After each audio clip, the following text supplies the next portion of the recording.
নমস্কার, 99 নিউজ বাংলায় আপনাদের সকলকে স্বাগত। আপনাদের সঙ্গে আমি রমা।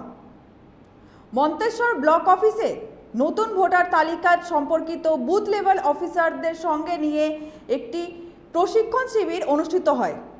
মন্তেশ্বর পঞ্চায়েত সমিতির সদ্ভব মণ্ডপে আয়োজিত এই শিবিরে বিডিও সঞ্জয় দাস, যুগ্ম বিডিও সোমনাথ সাউ এবং বিএলও সহ ব্লকের বিভিন্ন বুথ লেভেল অফিসার ও সুপারভাইজাররা উপস্থিত ছিলেন। শিবিরে আলোচনা হয় আগামী নভেম্বরে নতুন ভোটার তালিকা তৈরির জন্য কিভাবে বাড়ি বাড়ি সার্ভে করতে হবে এবং সংযোজন বিয়োজন তালিকা প্রস্তুত করতে হবে।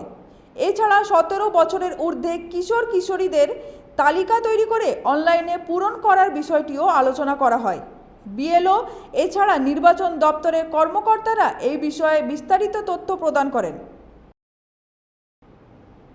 মন্তেশ্বর থেকে জ্যোতির্ময় মণ্ডলের রিপোর্ট, 99 নিউজ বাংলা।